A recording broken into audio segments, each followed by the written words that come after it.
350 tahun lamanya, Belanda menjajah Indonesia. Selama 3,5 abad itu pula, bangsa Indonesia tidak lagi mengenali negerinya sendiri dan tidak lagi memikirkan kepentingan bersama. Belanda telah berhasil memecah belah persatuan, mencerai-berai bangsa Indonesia ke dalam kelompok-kelompok kecil yang lemah. Tidak diperbolehkan kita berkumpul dan bersatu.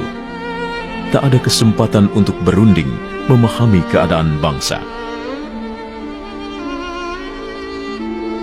Hingga 17 Desember 1901, Belanda memberlakukan politik etis, sebuah politik balas budi yang memberi kesempatan bagi bangsa Indonesia untuk mendapatkan pendidikan, bantuan irigasi, dan kolonisasi.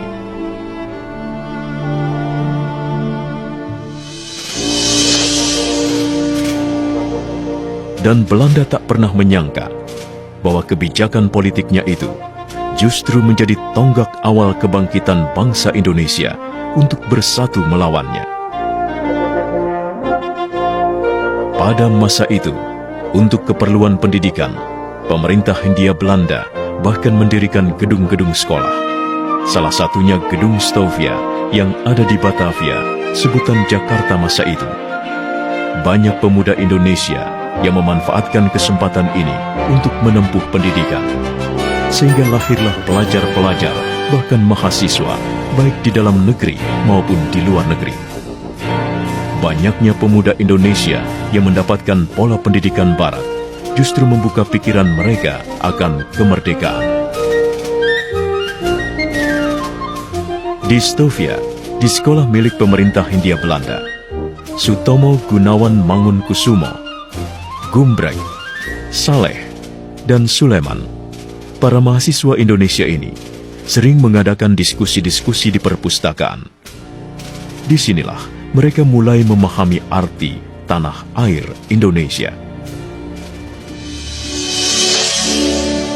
Buah dari pemikiran itu, Sutomo mendirikan sebuah organisasi pemuda bernama Budi Utomo pada 20 Mei 1908 yang kemudian diperingati sebagai Hari Kebangkitan Nasional. Gaungnya terdengar hingga ke seluruh tanah air dan menginspirasi lahirnya organisasi-organisasi dan partai baru seperti Sarekat Dagang Islam yang menjadi Sarekat Islam pimpinan Cokroaminoto, Partai Politik Indische Partai oleh R.M. Suwardi Suryaningrat atau Ki Hajar Dewantara, Cipto Mangunkusumo, dan Dawas Dekker, Tri Koro Darmo yang diprakarsai oleh Satiman Wiryo Sanjoyo yang kemudian berubah nama menjadi Yong Yava. Dari timur lahir Yong Ambon, kemudian Yong Celebes, Sekar Rukun, dan pemuda kaum Betawi. Sementara itu, tokoh Perhimpunan Indonesia di negeri Belanda juga tak ketinggalan membuat pergerakan. Mereka melahirkan Manifesto Politik 1925 yang berisi tentang Unity, Liberty, dan Equality.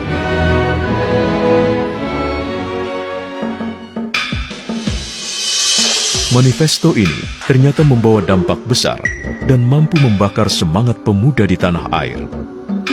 Pada 15 November 1925, diadakanlah pertemuan yang dihadiri oleh Yong Yava, Yong Sumatranen Bon, Yong Ambon, Yong Bataksbon, pelajar Minahasa, Sekar Rukun, dan peminat perorangan untuk membentuk panitia Kongres Pemuda pertama. Pertemuan itu tidak saja menggugah semangat kerjasama di antara bermacam-macam organisasi pemuda, tetapi juga menjadi tonggak lahirnya persatuan Indonesia di tengah bangsa-bangsa di dunia. Kelanjutan dari pertemuan itu adalah terselenggaranya Kongres Pemuda pertama pada tahun 1926. Dalam kongres ini diusulkan untuk mengadakan fusi atau peleburan di antara begitu banyak organisasi pemuda di tanah air untuk menyatukan visi.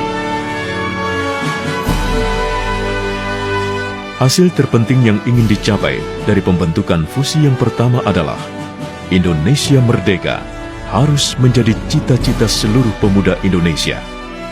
Dan yang kedua, segala perserikatan harus berdaya upaya menuju fusi dalam suatu perkumpulan. Belum adanya kesepakatan mengenai pembentukan fusi organisasi, mendorong diadakannya Kongres Pemuda kedua. Kongres yang diketuai oleh Sugondo Joyopuspito ini diselenggarakan pada 27 dan 28 Oktober 1928 di sebuah rumah di Jalan Keramat 106 Jakarta yang dulunya berfungsi sebagai tempat pondokan dan tempat berkumpulnya Yong Yava. Sebelum putusan Kongres dilaksanakan, W.R. Supratman memperdengarkan lagu gubahannya yang berjudul Indonesia Raya lewat ayunan biolanya. Inilah saat pertama kalinya lagu Indonesia Raya, lagu kebangsaan Indonesia, dikumandangkan di hadapan publik.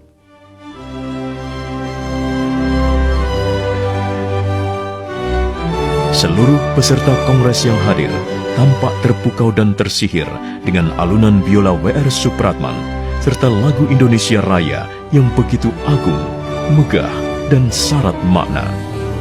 Setiap baris liriknya menyiratkan cita-cita seluruh bangsa Indonesia yang merindukan kemerdekaan. Seusainya, W.R. Supratman mendapatkan apresiasi yang tinggi dari semua peserta kongres.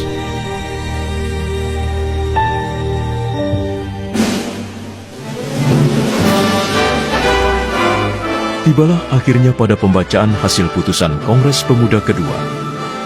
Hari itu, 28 Oktober 1928, seluruh organisasi pemuda melebur dalam satu wadah bernama Indonesia Muda. Hari itu, 28 Oktober 1928, Perhimpunan Pelajar-Pelajar Indonesia Yong Yava, Yong Sumatranen Bon, Yong Bataks Bon, Yong Islameten Bon, Yong Celebes, Yong Ambon, Sekar Rukun, dan pemuda kaum Betawi melebur menjadi satu, Indonesia Muda, dan tersatukan oleh satu ikrar bersama, Sumpah Pemuda. Pertama, kami, putra dan putri Indonesia, mengaku bertumpah darah yang satu, tanah Indonesia. Kedua, kami, putra dan putri Indonesia, mengaku berbangsa yang satu, bangsa Indonesia. Ketiga, kami, putra dan putri Indonesia, menjunjung bahasa persatuan, bahasa Indonesia.